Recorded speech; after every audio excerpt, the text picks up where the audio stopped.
Buenos días, tardes o noches. Bienvenidos a su podcast de educación física, en el que hoy hablaremos sobre cómo formar un acto educativo para llevar a un sujeto a formarse mediante estructuras estratégicas.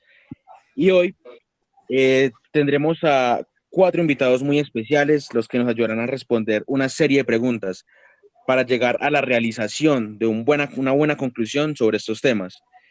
Entonces, empezamos con las preguntas. El que quiera empezar a responderla. ¿Cómo se debe, cómo debe ser la acción educativa? Bueno, compañeros, cordial saludo para cada uno de ustedes. ¿Cómo debe ser Para nosotros la acción educativa trata de la vida, pero no cualquier vida. No la vida entendida como un presente biológico, sino de la vida como aquello que remite al vivir entre otros, con otros y a la construcción de una vida igualmente digna para todos. Eso lo dijo el señor Frigerio en 2007, página 34. Este aprendizaje enfocado dentro de la comunicación, una tarea de transmisión educador. El educador social dice, es un pensador de cultura. Es por ello que se determina como un mediador, para que no solo educarlo, fundamental su formación en competencias, conocimientos o valores, sino en una acción educativa dentro del aula, como un espacio interactivo. La clave y los saberes fundamentales de nuestra educación en este siglo XXI se denomina un currículum integrado. El impacto de la sociedad, las tecnologías, el ámbito escolar, otorgando un carácter significativo estudiante-docente. Este diseño instructivo creativo, por tanto, está en acciones e intereses prácticos de la enseñanza y las formas de construir un conocimiento. Muchas gracias. Perfecto. Ahora, esto nos lleva a otra pregunta. ¿Cuál es la entidad del proyecto educativo? Perfecto. Dentro del proyecto se debe formar parte, que debe formar parte de su identidad. Los ámbitos como principios educativos, como procesos de su propia naturaleza, los objetivos ante la comunidad escolar y social, deben ser coherentes y consecuentes, articulado con las acciones. Una propuesta donde la participación es colectiva. Educar es el respeto a todas las personas para que el alumnado aprenda a desenvolverse en una sociedad pluralista y democrática. El desarrollo de las capacidades intelectuales, potenciar la convivencia de forma constructiva, la inclusión como igualdad de derechos, desarrollando un marco de coeducación fundamentales en el mundo de hoy. Gracias. Perfecto, muchísimas gracias. Bueno, compañeros, señores profes, ahorita hablaremos sobre cuáles son los contenidos educativos que se deben priorizar en esto. Bueno, mi apreciado host Rafael y colegas educadores, eh, cuando hablamos de contenidos educativos o de cuáles son los contenidos de educación o cómo se delimitan estos contenidos o cuáles deberían ser priorizados, pues entramos en una discusión colectiva y entramos en una reflexión personal en cuanto a este tipo de proyectos de educación, ya que sabemos que estos proyectos de educación van situados y van siempre orientados a la parte social. Entonces podemos decir que los contenidos educativos que tenemos que priorizar son los que van seleccionados hacia una educación social. En particular, cualquier contexto educativo organizado aparece como una zona de intervención. Eh, Esto puede ser un escenario en la actuación educativa, pero sin embargo el contexto siempre interviene como espacio delimitador de contenidos. Esto quiere decir que, bueno, que cualquier contenido que queramos vincular al proyecto educativo va a estar siempre ligado a la parte social. Estos contenidos tienen que tener algunas características, digamos que una de estas puede ser una selección que tenga relación con su condición de valor social. de forma aceptada, de manera que se produzcan situaciones de motivación e interés, de curiosidad de saber, de a priorización con relación a la propuesta. Es decir, tener contenidos que a los chicos les interese saber, pues para que lo puedan, digamos, implementar en su vida diaria. Este desarrollo de contenidos debe ser incorporados a la mayor cantidad de formas metodológicas de abordaje, es decir, que cada uno de los educadores es responsable de cómo va, digamos, a interpretar esos contenidos, ya sea en formas recreativas, lúdicas o conceptuales. Rafael. Perfecto. Bueno, pero ahorita entremos en qué tan importantes son las dimensiones de lo ético. Buenas noches. Las dimensiones de lo ético parte desde la ética profesional, profesionales de la educación, sí, la honestidad y el comportamiento que le damos a nuestras instituciones, ya sea en un instituto de deportes o en una escuela formativa o en cualquier instituto formativo, colegio medio o básico.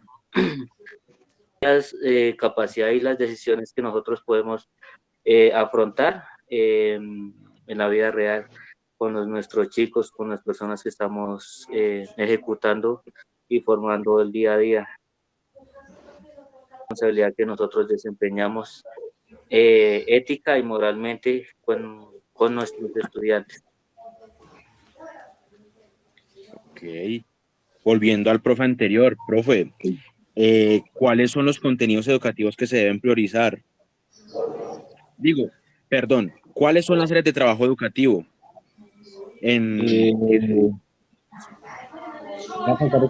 Las áreas de trabajo educativo. Digamos que se trata de todo aquello que el educador tiene que trabajar en cuanto a una acción educativa. Digamos que los objetivos de cada área son, digamos, tienen que ir ligadas a las motivaciones de los niños o de los adolescentes y es fundamental para suscitar el interés en la propuesta. Digamos que la descripción que realizaremos de cada una de las áreas a continuación que voy a mencionar tiene algunos de los objetivos y tiene algunas actividades que se pueden, digamos, poner en ejemplo en algunos casos. Obviamente todo esto va dependiendo a lo que ya habíamos hablado anteriormente sobre los contenidos que van ligados a la parte social. En esta parte, pues las áreas también tienen que ir un poquito pues ligadas al acceso social que se tenga. Entonces, digamos que las áreas están conformadas por, las primeras son de sujeto social y sobre el entorno. Esto quiere decir que articula y formula objetivos que den cuenta de cómo se puede desenvolver el sujeto frente a las exigencias de la sociedad. Esto lo podemos realizar mediante conocimientos de los elementos o espacios temporales que regulan la vida social. Sobre fechas importantes, sobre meses, sobre años, sobre estaciones en las cuales nos encontremos. Aceptar el establecimiento de normas y pautas como necesarias para la regulación de la vida común. Es decir, que toda sociedad está regida bajo unas normas y algunas pautas pues que tenemos que seguir para que en la sociedad no cometamos, digamos, ningún tipo de error que nos lleve a ser no aptos en ella. Otra área en la que se trabaja es el área del lenguaje y la comunicación. El objetivo como tal es referenciar a la función social del lenguaje, el vínculo social que se produce fundamentalmente pues por medio del lenguaje. Esto nos ayuda a expresar en forma adecuada diversos contextos interlocutores y reconocer los signos de la cultura en los diferentes soportes que puedan estar presentados. Como cuarta área, tenemos el arte y la cultura. Digamos que esta persigue como finalidad que los niños y adolescentes puedan acceder a los contenidos culturales de su época, con el fin de participar en actividades expresivas con diversos lenguajes, conocer y valorar las diferentes expresiones artísticas y conocer las formas de acceso y espacios públicos y privados donde se concentran las ofertas culturales de la ciudad. Y ya, bueno, eh, por- como área tecnológica, digamos que intenta promover al sujeto de la educación de todo lo necesario para que pueda desarrollar actividades informáticas, técnicas y tecnológicas. Ya como sabemos, pues hoy en día son todo herramientas para trabajar y para estudiar, entonces son áreas. Y ya por último, ya es el área de juegos y deportes. Cuando trabajamos con niños y adolescentes, el juego y el deporte son esenciales en cuanto a un trabajo educativo, ya que por medio del juego y el deporte podemos trabajar con otros contenidos que aporten a procesos de socialización. El juego como habilitador de la expresión en sentido amplio y de sujeto, el deporte promueve el desarrollo físico, así como también se desarrollan otras habilidades al estar en contacto con otros sujetos. Estas serían como todas las áreas. Rafael. Muchas gracias. Ahora, ¿cuál debe ser la postura del educador? Rafael, la postura del educador, pues nosotros como maestros, docentes, profesores, proporcionar una buena formación de los estudiantes, ¿no? Buenos métodos de aprendizaje, enseñanzas de aprendizaje, ¿no? Que ellos se sientan agradables con las actividades que nosotros postulemos dentro del currículo que nos proporcionan, digamos, los institutos, el PEI, de cada escuela de formación o sí, que se regula bajo de las normas. Eh, Obviamente, pues, que ellos reciban ese aprendizaje y que esté guiado y acompañado pues por nosotros, que nosotros somos los guiadores de ellos en su formación en cuanto al área deportiva, ¿no? Ahí sería como la postura del educador. Gracias. ¿Qué tipo de propuesta educativa se debería de fortalecer? Bueno, para mi concepción, primeramente deberíamos hacer un diagnóstico viendo en qué está fallando la educación actual. Luego, pues de esta manera podemos contemplar qué áreas debemos fortalecer o qué propuestas debemos fortalecer para tener una mejor educación en nuestro país.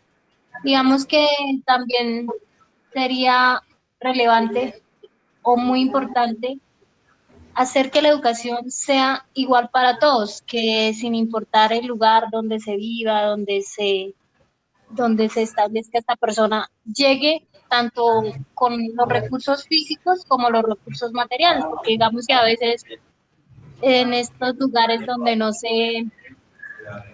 llega sea el transporte o se cuente con los medios, digamos que no se cuenta ni con una persona capacitada para ejercer estos aprendizajes o para enseñarle a estas personas,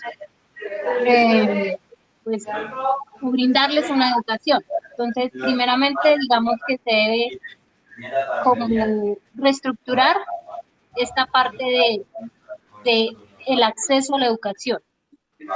Bueno, en segundo lugar, también me parece muy importante fortalecer, digamos, a un alumno de forma crítica, digamos que no se dedique solo a escuchar al maestro y a retener esa información, sino que también de su propio punto de vista para generar pues un estudiante con nuevas concepciones, que genere nuevos retos, que despierte el interés por nuevas áreas. Y esto también digo yo que se puede fortalecer a través de la lectura, porque digamos que ahorita ya todo está bueno, la tecnología y esto, aunque es buena, también ha perjudicado los estudiantes, porque ya ahorita ya es muy poca las personas que de pronto buscan leer un libro, buscar la información en un libro como se hacía anteriormente, sino que ya ahora ponen en internet y ahí sale todo y ya no se dedican como a ir más allá o a despertar pues esa imaginación que uno despierta cuando lee, porque cuando uno lee pues imagina también, entonces ya digamos que se debería fortalecer en las instituciones educativas más la lectura. Y la otra parte que me parece importante fortalecer es las emociones, ya que evitaríamos problemas de convivencia, que hoy en día pues es lo que más se presenta en las aulas, que los niños ya no pueden convivir entre ellos porque hay roces o el bullying o esto. Entonces, digamos que fortalecer más el área de emociones y a la vez pues espiritual, porque es importante también inculcar pues estos principios sin importar de qué religión sea, sino pues digamos que crear personas que, que sean conscientes de lo espiritual, de lo importante que es pues proteger o, o no dañar a otra persona, porque muchas veces pues no tenemos esta concepción, entonces el ser humano se va destruyendo unos con otros. Ok.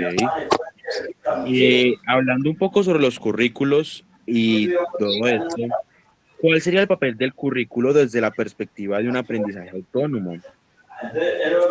Bueno, como currículum entendemos que es un plan de formación, una carrera de vida, según Díaz Barragán 2015. Entonces, en concreto, digamos que es como cómo se desarrolla, como el modelo de escolarización. Entonces, digamos, si nosotros llevamos un aprendizaje autónomo, es necesario tener un buen currículo donde sea específico los contenidos a tratar, los medios, los recursos, donde se presente, digamos, los medios y recursos, porque un aprendizaje autónomo no solo depende de la persona que vaya, busque la información, busque su propia forma de aprender, sino que debe también detrás de esto haber un moderador, un docente que esté ahí para resolver aquellas dudas que se presentan, lo que vivimos nosotros en la actualidad o en lo de pandemia, que todo era pues remoto, pero muchas veces